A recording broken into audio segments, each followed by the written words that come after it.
Welcome to Spirited Investigations, and welcome to Indiana's Haunted History. This list of 10 is part of a playlist of gentle listening, spooky collections from across the USA. The screen fades to black so you can enjoy the stories without distractions. Please do consider a like and subscribe if you enjoy this type of content. First, a very strange tale about a green-clawed river monster.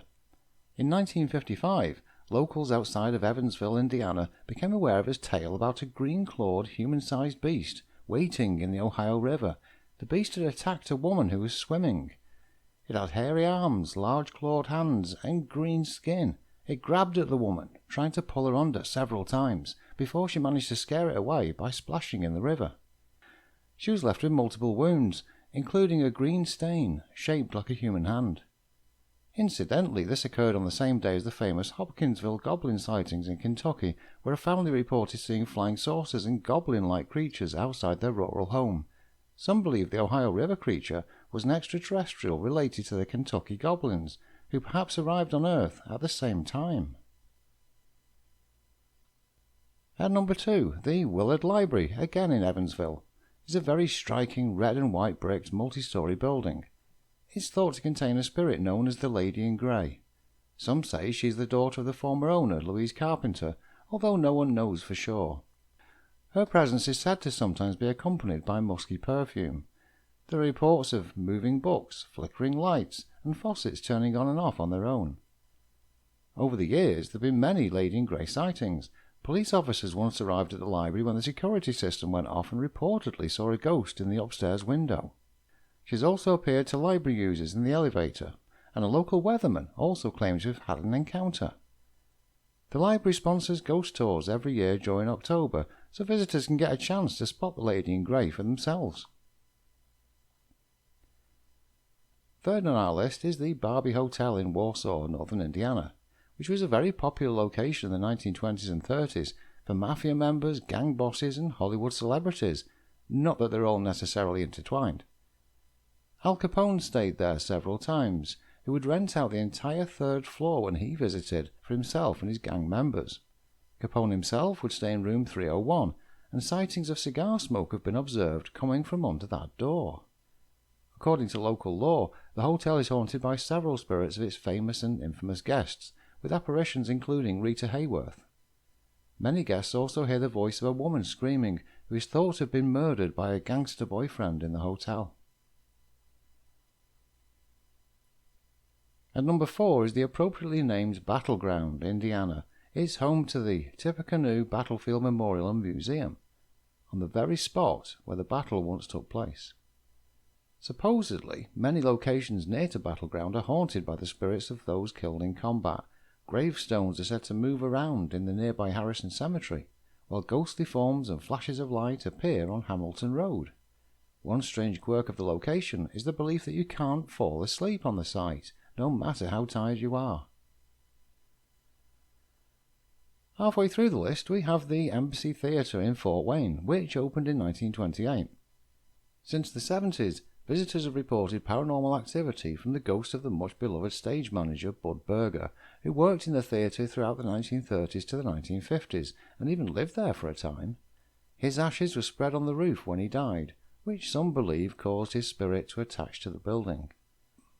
Many stories have circulated over the years about seeing his ghost, but also of lights turning on and off and mysterious phone calls ringing out within the theatre. The large pipe organ is the centre of its own mystery when it's practised on. A seat in the theatre will lower, as though someone has sat down to listen. But there is no one there. That seat will then go back up a while later, and another seat might drop down, as though someone has moved from one to the other. The city of Fort Wayne hosts an annual Fright Night and Zombie Walk. At number 6, also in Fort Wayne, is Devil's Hollow. It's allegedly home to a witch's house that is still mostly standing. The remains, along with its tall chimney, can be found on a hill deep in the woods on Cedar Canyon Road. According to local law, a reclusive old woman once called that house her home and wanted to keep groups of teenagers away. Those teenagers would gather in the woods, well away from their parents, and they'd party. She decided to tell them she was a witch, in the hope of scaring them away, but the idea backfired. a Fort Wayne resident burnt her house to the ground out of fear of the occult and witchcraft killing her. No one was ever caught or charged with the crime, and her spirit supposedly still haunts the grounds. Like any urban legend, there are some variations. In one version, the woman actually was a witch, and she cursed the group of teens who began to die by various means, so those who were left decided to burn the witch alive. The twist to that story is that her body was never recovered, leading some to say she's actually immortal and still roams the grounds, fully alive. At spot number 7 is a legend about a ghost who haunts 2 different places. According to legend, Mount Zion Cemetery in Van Buren Township, Indiana, is haunted by a murder victim. The story claims a man named Dan Guthrie was murdered in Henryville, and his body was dumped in a shallow grave at the corners of Cemetery Hill and Pixley Knob Road in order to cover up the crime. Once his grave was discovered, he was reburied in nearby Mount Zion Cemetery. His ghost is said to haunt both the original shallow grave site and the newer cemetery plot.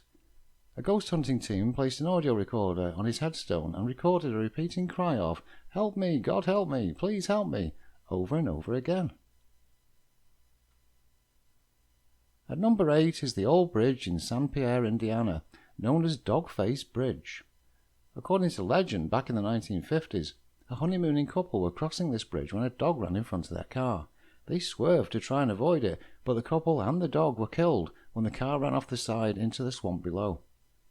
Over 70 years later, and even though the bridge itself is no longer used by vehicles, it still stands, and visitors reported many apparitions near to the bridge. Most notably, appearances of a female body with a dog's head, and hence the name Dogface Bridge. You can also sometimes hear sounds of dogs howling and growling in the area. For number 9, there's the story from Boonville, where a woman known as Black Annie is seen in multiple places. She supposedly died in a house fire in the 1930s and appears to visitors as a figure dressed in black.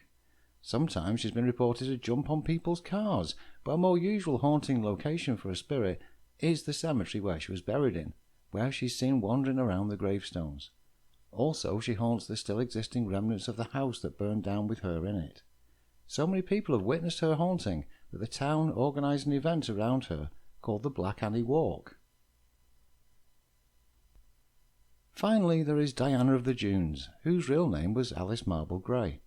She was unconventional, free-spirited, and lived in Indiana in the 1920s. While some details of her life are veritable facts, a lot of specific stories are wrapped up in local folklore. Alice moved to a remote location in what is now Dunes State Park on the shores of Lake Michigan and lived off the land in a tumble-down shack. It was there that she met fellow recluse Paul Wilson, and the two began sharing a shack and may have married. That's the great thing about being reclusive, you can meet so many people with the same wishes. After they met, the accounts vary, but popularly Paul Wilson became a murder suspect after the burned and beaten body of a man was discovered near the couple's beach home. This, and the couple's unconventional lifestyle, generated a lot of unwanted media attention, and they allegedly planned to escape to Texas. Unfortunately, Alice Gray died due to kidney trouble, although some local legends claim Wilson poisoned her. Today, and according to local stories, Diana of the Dunes is Alice Gray, who appears on the beach that she loved in the form of a nude woman, walking along it or swimming in the water.